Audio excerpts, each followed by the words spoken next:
Craziest fan theories इन Naruto. तो आज हम बात करने वाले नारुतो सीरीज के कुछ क्रेजीएस्ट फैन थ्योरीज के बारे में।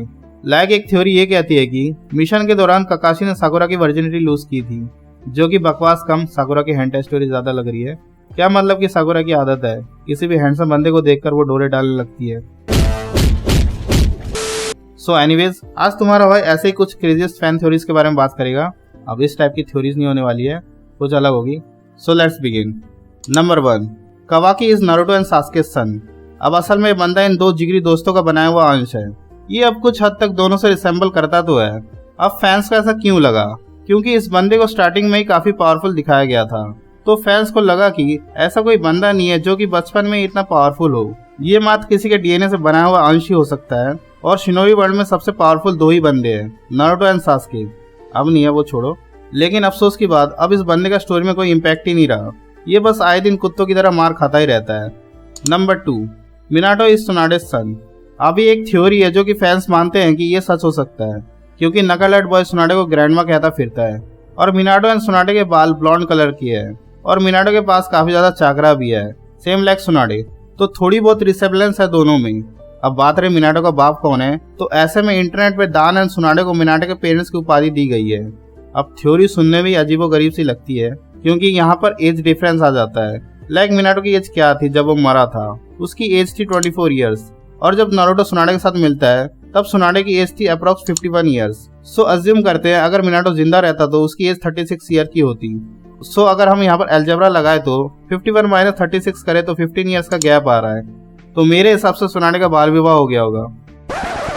हाँ, परंपरा बहुत पहले से चलती आ रही है, ये शिनोबी वर्ल्ड में पहले से ही थी। अब ये थ्योरी एकदम बकवास थ्योरी लगती है, ऐसे होने के चांसेस काफी कम है। नंबर 3, इचिराकु रामेन शॉप गाय आइडेंटिटी। अब एक थ्योरी के अकॉर्डिंग काफी फैंस का पहले मानना था कि रामेन गाय असल में टोबी है, बट बाद में टोबी का देखकर ओबिटो की आइडेंटिटी को जानकर उनका मन बदल गया और ये थ्योरी बनाने लगे कि ये नारुतो वर्स का ओवरपावर्ड विलन है, जो कि नारुतो सीरीज के आखिर में जाकर अपना असली रूप दिखाएगा। और ये नारुतो को भीख में रामेन क्यों खिलाता था? क्योंकि इसे पता था कि सीरीज का मेन कैरेक्टर यही है। अगर ये अच्छे से खाएगा पिएगा नहीं, पिलाएगा नहीं, वो भी ब्रांडेड वाला, तो मेरे आखिर में रिवील होने का क्या मतलब बनता है? आइजन से इसने थोड़े बहुत टिप्स लिए थे। अब ये बात की बात है, ऐसा कुछ होता नहीं है। फैंस की उम्मीदों पर पानी फिर जाता है। अब काफी फैंस ये सोचकर बैठे हैं कि ये रामेन गाय बंदा असल में सिवाई ओत्सुसुकी है। एंड एज वी नो, बोर्डो में अभी तक रामेन गाय को दिखाया नहीं गया है, तो इसे आखिर में रिवील किया जाएगा। अब मुझे लगता है कि ये जो फैंस मनगढ़ंत थ्योरीज बनाते हैं, उनके जीवन में बस एक ही लक्ष्य है, बस बैठकर ऐसी थ्योरीज बनाओ। एक्चुअली में आखिरी का पार्ट मेरी थ्योरी थी। Number 4, Kaguya twist. अब काफी फैंस का ये मानना है कि कागुया को हड़बड़ी में नारुतो में इंट्रोड्यूस करवाया गया था, क्योंकि उस टाइम पे किशिमोटो को सूझ नहीं रहा था। तो जैसे तैसे करके किशिमोटो ने मादारा की बलि चढ़वा दी, वो भी एक टुच्चे से अटैक से। मादारा की पीछे से मार ली गई थी, क्योंकि आगे का रास्ता बंद था। मादारा उस टाइम पे फैंस के बीच काफी ज्यादा पॉपुलर बन चुका था और उसकी ओवर पावर स्ट्रेंथ का कोई मुकाबला ही नहीं कर पा रहा था। इसी को देखते हुए उसे रास्ते से हटाना पड़ा और हड़बड़ी में एक न्यू विलन को इंट्रोड्यूस करवाया गया, जो कि थी Kaguya. Number 5, Kabuto was actually a spy. Kabuto, जो कि इस नागो 2.0 वर्जन का एक लॉयल फॉलोवर था, लेकिन काफी जगहों पर ऐसा देखने को मिला है कि ये अपनी लॉयल्टी के नाम पे ओरोचिमारू को उल्लू का पिल्लू बनाता है। और काफी जगह पर ऐसा भी देखने को मिला है कि वो ओरोचिमारू के एनिमीज की भी मदद कर रहा है। इसी को देखते हुए काफी फैंस ये स्पेकुलेशन लगाने लगे कि ये जिराया का आगेकारी स्पाई है, जो कि शैडोज में रहकर जिराया और कोना की सीक्रेटली मदद कर रहा है। लेकिन ऐसा कुछ होता नहीं है।